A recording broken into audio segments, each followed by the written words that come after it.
This timeout is sponsored by Augie's Locker Room. Augie's features the largest collection of Notre Dame football memorabilia and gifts, including rare and hard-to-find items. Hey, this is Augie, Augie's Locker Room. Website, augieslockerroom.com. Visit us here or the website. Tim O'Malley with Tim Priester for Irish Illustrated about 2.5 hours prior to the college football opening kickoff of the season, Notre Dame and against Navy at Aviva Stadium. And Tim, we often talk about how Navy finds a way to stay in these games. We've dissected everything over the years when Notre Dame blows them out and when it's a close game, and often talk about the 2-touchdown rule at Irish Illustrated. I think it's tough against Navy because it's almost like you have to score the first 3 touchdowns to subdue Navy. If it's 14-0 and Navy scores at any point in the second quarter, the screws get tightened. It's just a unique opponent to play. You have to distance yourself early because then it's very hard for them to run their offense to come back. Yeah, and it's a different set of circumstances now. You have a new offensive coordinator that came from Kennesaw State, and they do things a lot differently. I was looking at Blake Horvath, their other quarterback, in addition to Ty Lavatai, who I would imagine will start the game for them. But, Horvath is considered the throwing portion of their offense. He didn't play last year as a freshman. He only threw for 500 yards as a senior in high school and rushed for, I think, 1,700.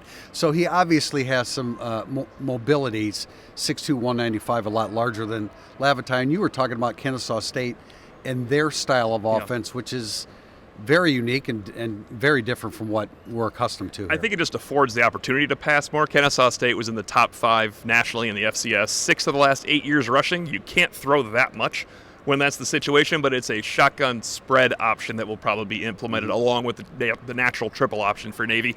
And Notre Dame fans might remember Xavier Arline playing in recent years against the Irish. He actually, there might be a package for him. We talked to Bill Wagner from the Capital Gazette. That was a little nugget dropped in. I thought that's really interesting. There could be a third quarterback involved in this game that has a lot of experience. So defensively, the Irish have their hands full, but I think the key is settling in that second quarter and trying to figure out a way. Navy's going to adjust. Can Al Golden's defense adjust to those adjustments? And ultimately, Notre Dame's offense can control the situation here. Sam Hartman, this is a moment that we've been waiting for since we first heard the week of the Gator Bowl that he might end up at Notre Dame. And I know we've talked about this. We've kind of underestimated Notre Dame's offense with Sam Hartman in the lineup because you just don't expect that type of productivity. But this is a prolific thrower of the football. He can run a little bit. I don't think we've talked about that a whole lot. He's not going to run it like Ian Book, but he's capable of doing that.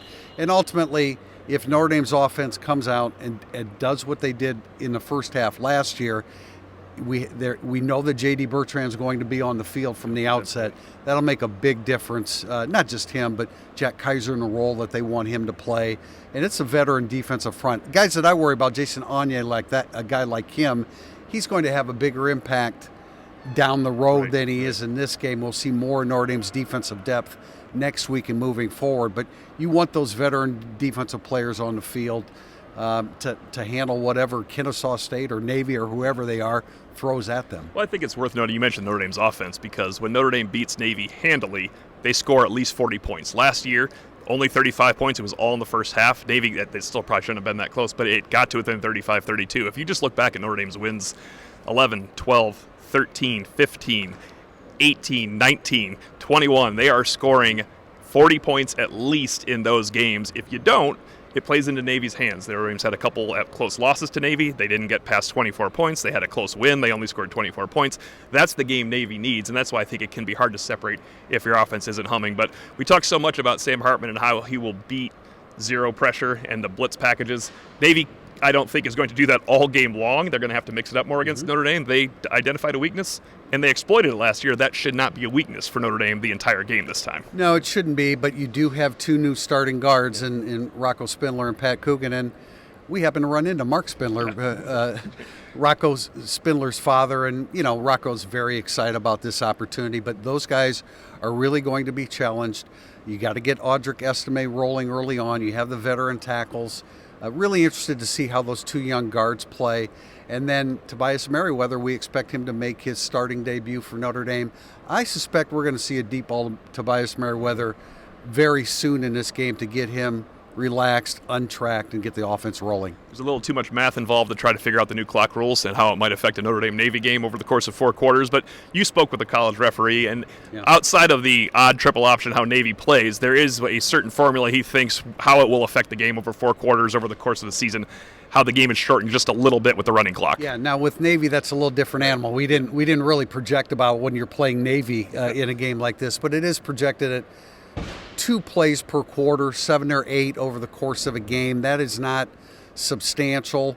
The whole idea over the course of the season is if it's 8 per game times 12, whatever that comes out to, that reduction in snaps theoretically to limit the possibility of further injury. I'm not sure how much that's going to influence it, but this is a game where, as always, against Navy, regardless of the new rules or not, Notre Dame is going to have to be efficient on offense.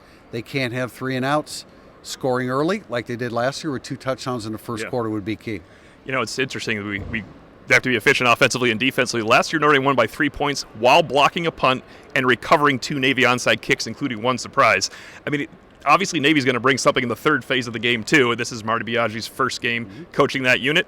Well, I always joke you're not going to block 7 punts in a football season, but Notre Dame winning the third phase of special teams, tweaked kick returner, Chris Tyree punt returner. That punt block team still has a lot of the personnel, and a new kicker coming in. This is a day where there could be no special teams mistakes for the Irish because Navy doesn't need to be ahead of you in the fourth quarter. They just need to be within 2 scores at the late in the third. Marty Biagi's a good special teams coach. Is he Brian Mason? Well, if he is, then he'll be in the NFL next year after a great 2023 season. But, still confident that Notre Dame can be a very efficient, productive special teams.